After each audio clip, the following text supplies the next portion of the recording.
This week we start Chumash Vayikra, and of course we start at Parshat Vayikra, the parsha of this week. And this Torah is going to be based on a shir given by Chaim Shmulevitz, who's one of his famous Mussar words that is recorded in his Sefer Sichot Mussar, which is what I'm reading from right now. It's Maimar Samech, the 60th Dvar Torah he gave. So it's on Parshat Vayikra, of course. So Chaim Shmulevitz wants to focus on the first pasuk in this week's parsha that says, "Vayikra el Moshe v'yidaber Hashem elav me'ol moed limor." So he called Moshe, God called Moshe, and God spoke to Moshe from Ohel Moed to say. So in this Vayikra el Moshe, Chaim Shmulevitz quotes a midrash that goes on this pasuk. It says, "Eser shemot nikru lo Moshe." So 10 names were given to Moshe: Yered, Chever, Yakutiel, Avigdor, and it keeps going on. And then the midrash explains what these names mean. So Yered, Lifisha Horid et Torah milmala lamata. So Yered carries with it the root of like bringing down, because Moshe brought down the Torah from above to below.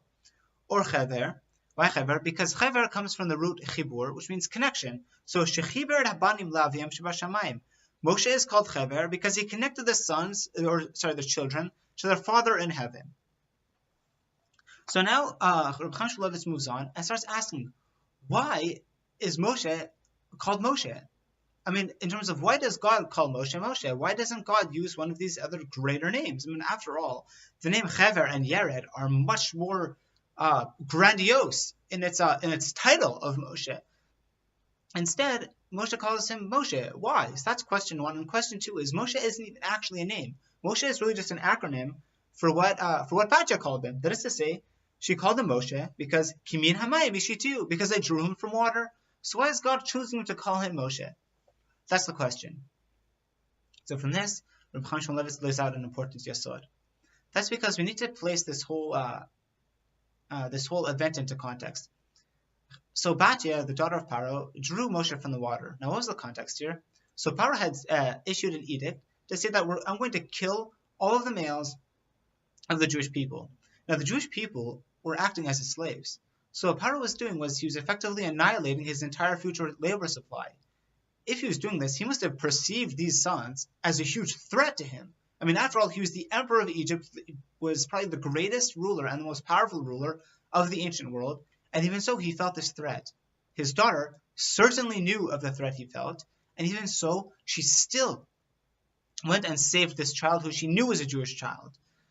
So with this, we see, and Reb Chaim Shmulevitz wants to highlight, that this act of Mesirut Nefesh, of this act of self-sacrifice, was so indicative, was so powerful that it actually rooted itself into Moshe Rabbeinu.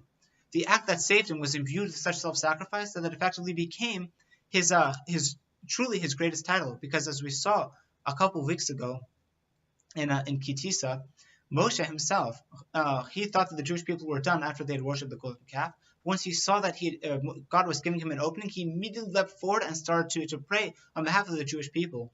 And we see that is the quality that the future leaders of the Jewish people have.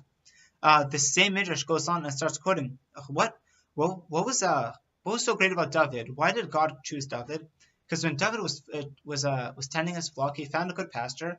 So the way David tended his flock was as follows: he actually took the youngest, the baby sheep, the lambs, out first to pasture, because at that point the pasture was still very soft. So these young sheep, these young lambs were able to eat from it. Then Moshe brought those young lambs back once they had eaten their full. Then he brought the very old sheep, because the old sheep at least were able to eat, the slightly tougher grass. It wasn't so bad. It was still kind of soft, but it was still a bit hard. Then once the older sheep were done, he brought those older sheep out, and he brought the younger sheep, the strong, effectively the teenagers, the young adults of the sheep, and he let them eat the toughest grass because they were able to do so. So when God saw this, he's like, wow, look how carefully David is tending to each specific group according to their needs. He will be the king of Israel because he had that sense of self-sacrifice, right? After all, it was difficult. It's hard to tend sheep and to start separating, the youngest from the oldest and who can eat what and when can they eat it. But even so, the fact that David gave of himself to his flock was indicative of how he would treat the Jewish people. And so to Moshe, a similar story. That Moshe, one of his lambs ran away. Moshe ran after it, and when he saw that the lamb just went to go find a source of water, he saw, wow, not only are you thirsty, but you must be very tired. Moshe carried the lamb back to its flock, and God said, wow, if that's the kind of care that Moshe shows for a sheep, all the more so will he show kindness to my children. And that's the kind of leadership that we need to see. And now, just speaking outside, that these are the kinds of qualities we actually see that not only are exhibited by leaders of the Jewish people, but help train the future leaders of the Jewish people. After all, we know the author of Slobodka, who was the mashkiach of the Slobodka yeshiva, one of the great Lithuanian yeshivas, that was unfortunately obviously destroyed in the Second World War. But the way he attended, he effectively trained almost not all of them, but many of the very great leaders who later came to the United States. So, for example, Rabbi Yaakov Kamenetsky, who was the Rosh Yeshiva of Torah Vadat, Rabbi Aaron Kotler, who founded the Lakewood Yeshiva, Rabbi Yitzchak Ruderman, who founded Ner Yisrael in Baltimore, Rabbi Yitzchak Hutner, who didn't found, but who was the Rosh Yeshiva of Rabbi Chaim Berlin. All these people became Rosh Yeshivas through the greatness that they witnessed from the Rebbe. Now, the elder Slobodka, just to understand, he treated each one of them quite differently. So, for example, Rabbi Hutner was a person who was extremely, they're all prodigies, but Rabbi Hutner was someone who was extremely broad. He was checking out this vast area of Torah, and the elder Slobodka said, look, you need to narrow yourself out. You're being too broad. You need to become narrower, and that way you'll be able to come deeper and a greater Torah personality. The exact opposite was told to Rabbi Yaakov Kamenetsky. What did the elder Slobodka tell Rabbi Yaakov? He said, look, you are too narrow. You need to become broader in order to actualize who you are as a Torah personality. And as such, he recommended Rabbi Yaakov Kamenetsky read novels while he's in yeshiva. So actually, it's said that Rabbi Yaakov Kamenetsky, while he was giving shir years later, quoted Anna Karenina, and the quote fell completely flat. None of his Talmidim recognized it, so he looked on and he said, oh, I guess people don't read Anna Karenina anymore. So he just went on with the shir. So you see that the author of Slobodka went and saw Rav Hutner and saw him for who he was, and helped give him advice according to who he was. And then he saw Rabbi Yaakov Kamenetsky, who needed something different, and so he gave him something different in order to broaden him out and make him a deeper person. And not only that, there's another famous story with Rav Ruderman, who again founded Ner Yisrael in Baltimore.